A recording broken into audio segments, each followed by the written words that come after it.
There is a persistent, gnawing sense among the populace that they are operating as servants to a system they never consciously joined. This is not paranoia, it is a structural reality. Most individuals are currently functioning as beneficiaries of a complex web of corporate and maritime trusts created at their birth, rather than acting as the trustees over their own lives and estates.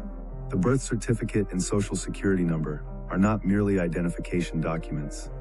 They are the founding papers of a corporate entity designed to manage your human capital. To the banking cartels, you are a ward of the state and an indigent being. Reclaiming your sovereignty requires more than just frustration. It requires a strategic pivot into the private sector, where you cease being an asset of the state and begin acting as the architect of your own private trust.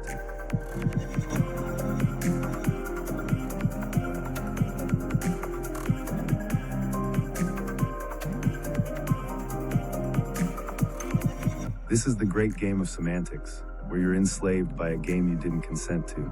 It's played by playing pretend, where you're called different things that you obviously aren't.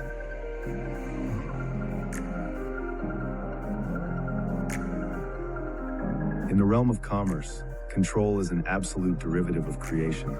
If you did not create the entity or the document, you have no inherent right to govern it. The 10 rules of commerce govern every interaction within the global financial matrix.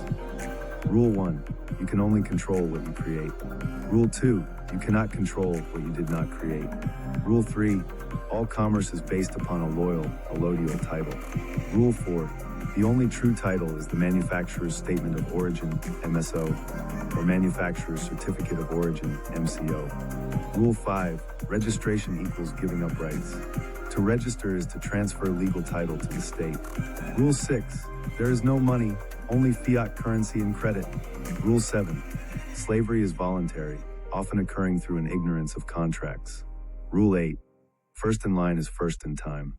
Rule 9, do not interfere with commerce.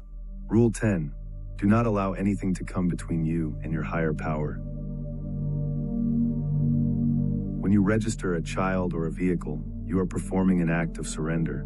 In commerce, asking means ask king, a linguistic trap that highlights the subordinate position of the one seeking permission.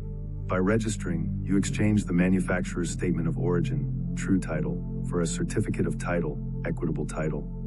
This allows the state to hold the legal ownership while you merely retain the right to use the property, subject to their rules, taxes, and oversight. Sovereignty is found in enrollment and private documentation, never in public registration. Why does the government hold the legal title to our birth certificates? And what does that mean for our assets? So you have to learn legal title versus equitable title. So when you have equitable title, that means you can just hold the res itself or the thing itself, or just say it's a car. When you register the car, you give up the legal title to the government. The government is on the title of the car, not you. So with a private trust, it would be you. So in the public, the government truly has legal title over everything because it's just lines and symbols on the document. Like we said, we can only control what you create. Regis means king, R-E-G-U-S, if you look up the word Regis. So anytime you register anything, you're giving it up to the government. You're giving it up to the king. You're giving it up to the crown. That's why, like, we used to enroll our children in school, and now we register them. You know, so you're giving them up to the crown. That's why if you don't go to school, you can get in trouble.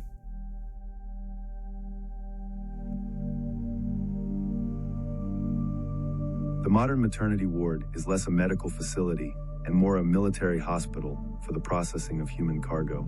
The process begins with a fraud of written language, a babble of presumptions. When a mother signs the live birth file, she is unknowingly signing a promissory note. Under Roman law, this signature stipulates she is unable to raise the child, rendering the newborn indigent and a ward of the state. This initiates a sophisticated trust arrangement involving two births, or the creation of two companies. Company Doe, the family name. This is the debtor part of the trust, created on the date of arrival.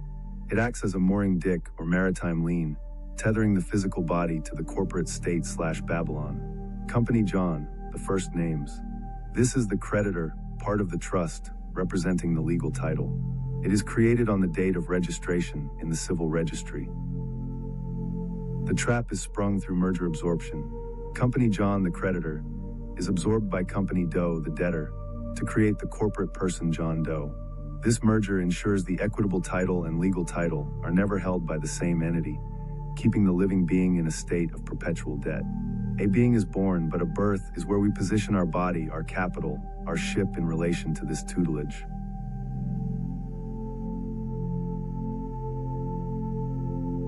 The banking cartel relies on the learner's confusion regarding these three jurisdictions to move the man into a realm where he can be treated as movable property. Air encompasses canon/ecclesiastical law and focuses on the soul, which is the highest fiduciary jurisdiction. Air sits above earth and water, representing the law of trust. Earth encompasses common law/law of equity and focuses on the body, which deals with property, heritage, and inalienable rights that are unalienable. Water encompasses admiralty/contract law and focuses on the navigation of goods, which concerns itself with contracts and merchandise. It involves 8 elements of a valid contract. Because the law of the air is superior, the cartel must move the man into the jurisdiction of water to treat him as a commodity. However, a critical forensic limitation exists. A man cannot contract with a company. To bridge this gap, the system must create a person, a corporate entity of the same nature as the administration, to act as a vessel for the man's equity. This transition from living being to corporate vessel is executed through the birth of 2 distinct companies. Sovereignty is hindered by the fact that a man cannot contract with a company. There is no equality of consideration. A valid contract requires 8 elements, including a meeting of the minds and full disclosure, both of which are absent in the Sestri Cavi trust established at birth. You've been legally trapped your entire life and don't even realize it. Most people live in what's called amalgamation. You've merged yourself with a legal fiction. When you see your name in all caps, that's not you, that's a commercial entity designed for commerce. Think of it like Monopoly. You're the player, but that all caps name is just the game piece. Wealthy families know this secret. They don't collect income on social security numbers. They use private structures, trusts, and EINs. Instead, stop being the taxpayer. Start being the administrator. Move your assets off your SSN and into private entities now.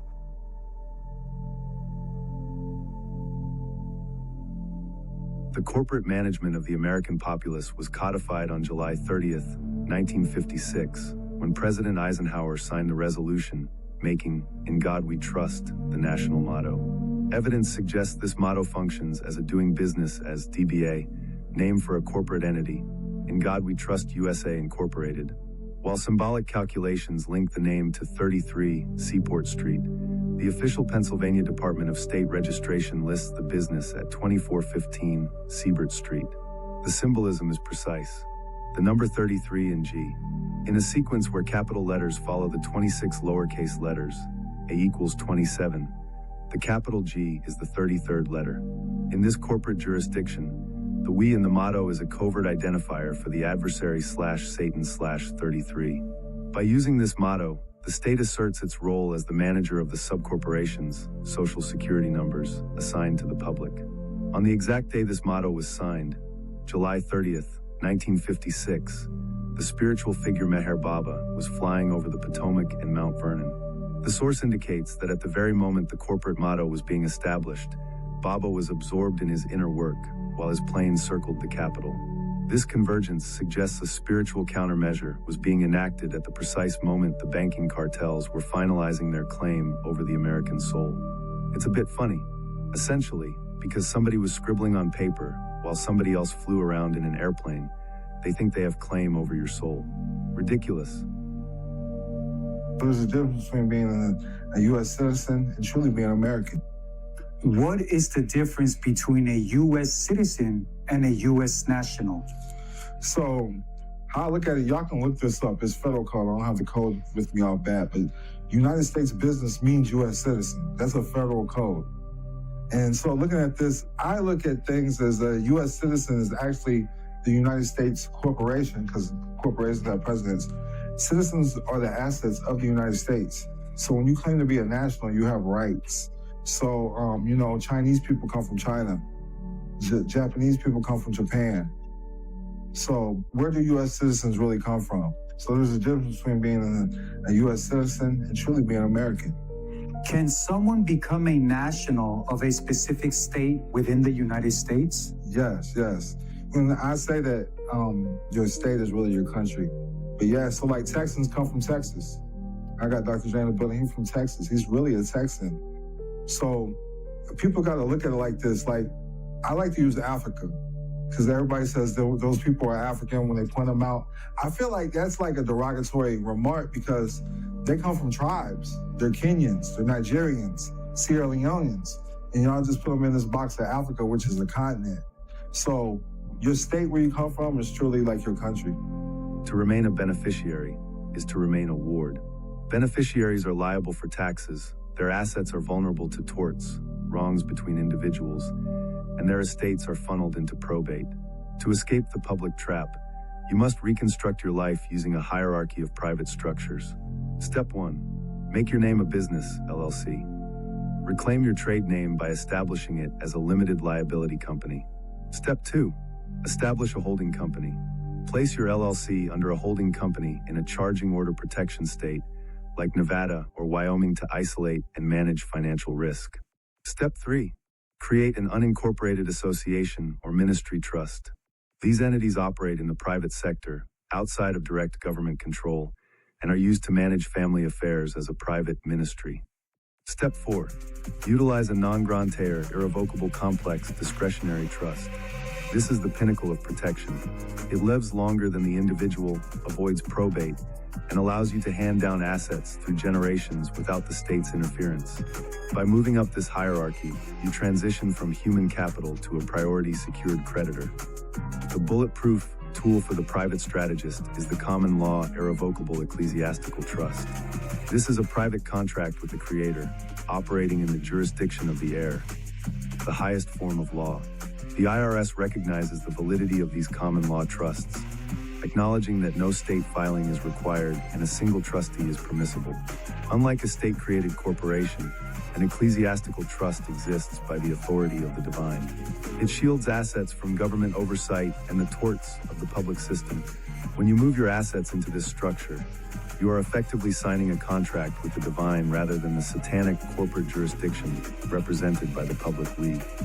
God's common law is do unto others as you would have done unto you. Sign in trust to Jesus Christ, and you cannot be touched, killed, harmed, jailed, or chained. This trust functions under the golden rule. If you operate with integrity and cause no harm, the corporate state lacks the jurisdiction to touch, kill, harm, or chain you. You are no longer a debtor in their system. You are a trustee in the kingdom. The global banking cartel relies entirely on the presumed consent of an ignorant populace. By participating in their military, hospital, birth rituals, and social security applications without full disclosure, we have volunteered for a status of bankruptcy and servitude. The solution is a return to the original trust described in Genesis 1 verses 26 to 28.